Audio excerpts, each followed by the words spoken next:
We have 36 days as of today to go to the Brexit deadline, and as if that wasn't enough worry for many of our farming and rural communities across the country, this morning they're waking up to the story in the front page of the Irish Independent, which suggests that our rural communities, our beef sector in particular, are going to become the latest pawns in this Brexit debacle. The Irish Independent is reporting that the British Government is suggesting the introduction of a range of what it terms tariff rate quotas to allow produce into the UK without tariffs in the event of a no-deal Brexit. And the suggestion in the story, and the suggestion being picked up from a speech made by Minister Michael Gove, is that those tariff rate quotas will be particularly attractive to countries such as Brazil, whom we are in a very intense competition with in the British market. We all know, Taoiseach, and we all accept that there is no comparison between the quality of our beef and beef from countries such as Brazil. But that won't make any difference on the supermarket shelves of Britain if they come in on a tariff-free basis compared to ours. Taoiseach, you don't need to be told about the importance of the beef industry in Ireland. 52.5 billion euros worth of exports go in beef every year. 52% of that goes to the UK. That's 1.25 billion euro worth of our economy currently in peril and awaiting clarity over the course of the next 36 days. And leaving Brexit aside, the beef sector is under enormous pressure, and beef farmers are hugely angry and frustrated at what they see as inaction on your part as a government to resolve the pressure they're under. Teagasc suggests that average incomes from cattle rearing farms in 2018 is just over €10,000 per annum. Cattle prices are down in the beef sector by up to €200 per head year on year. And right across the country, thousands of farmers are turning out in the hope of getting some sort of knowledge and some sort of indication from this government that you understand where they're at, that you understand the pressure that they're under, that you understand the importance of their sector to the Irish economy, yet they're not getting any signals of that understanding. All they're seeing is a government and a minister who takes the attitude that it'll be all right on the night, you'll be fine, but no practical measures to actually support them.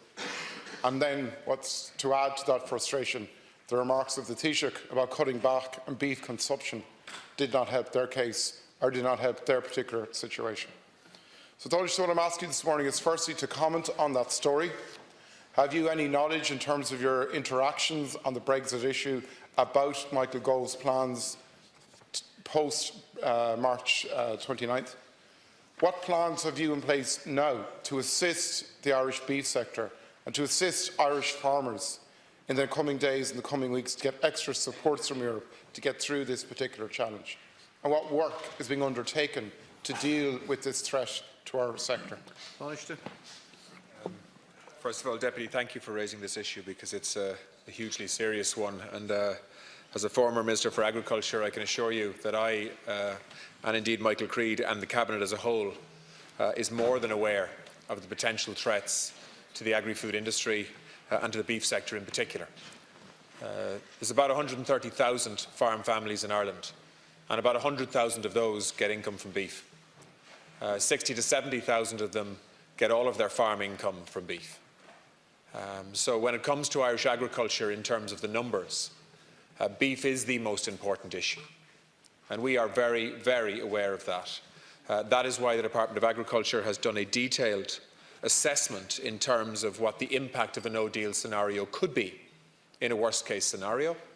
That is not a report that shies away from outlining the stress and pressure that this sector could be put under if it's not supported and managed by this government and by the EU in that worst-case scenario. As a result of that, we have been speaking to the European Commission very directly. We have been speaking to the European Commissioner, Phil Hogan, very directly. We have made it very clear, and the Commission has made it very clear that they will support us in ensuring that we can, if it comes to it, support and protect a sector to ensure that it survives through a Brexit transition period. But we are, of course, all working to ensure that that no-deal Brexit doesn't happen. But we have heard, to be honest with you, Deputy, various rumours at different stages coming out of the UK. At one point, I was being informed that the UK government were going to look at no quotas or no tariffs at all. Then we see Michael Gove making announcements that he intends on applying WTO tariffs for agri-food products. And then on top of that, we're being told that within certain sectors like beef, they may look at tariff-free quotas for certain volumes of beef. But of course, if they were to do that under WTO rules, they wouldn't be able to apply a different tariff system or quota system to Ireland or to the EU as they would be to other parts of the world. And so the only thing that would then differentiate Irish beef from other parts of the world would be quality restrictions, which of course are a factor, but in themselves, in my view, will not be reassuring to Irish farmers, as indeed we see in the editorial of the Farmers' Journal today. So the one thing I want to say on behalf of this government and on behalf of the Taoiseach and on behalf of Minister Creed is that we have been aware for many, many months as to the vulnerability of agriculture. That is why in the last budget the beef sector was targeted in a positive way for more supports. But if it comes to it, this government will not be found wanting to support and work with this sector through a very, very difficult period should a no-deal Brexit materialise. And that will involve significant amounts of money and also a relaxation of the state aid rules that allows us to be able to support vulnerable sectors through the consequences of a no-deal Brexit. Deputy Calleary. Thank you, the concept of the sector being under potential stress and under potential pressure is ridiculous, because they are under stress and they are under pressure as it is. And this morning is adding to that stress and adding to that pressure. And I want you to outline what you have done in the last 2 years to get other markets, to get access to other markets, to reduce our dependence on the UK market. I put a question to Minister Creed about Learidge and Cherbourg, and I got an answer back from him on Tuesday evening, more or less shrugging his shoulders, saying there is an issue, but it can be resolved privately. There needs to be a lot more proactivity, a lot more involvement on your part in dealing with blockages in the system. And there needs to be a lot more proactivity on your part with standing up to factories who are not paying decent prices. We have the lowest cattle prices in the EU, far lower than in the UK, and meanwhile you're just shrugging your shoulders and hoping to be all right in the night. President Juncker has said this morning, Taoiseach, I'm sure you've seen the remarks, that he's not very optimistic, quote unquote, about a deal at the moment. You need to give certainty and clarity to farming families, not speak about stress and pressure as something that might happen in the event of a no-deal Brexit. It's happening and it's real.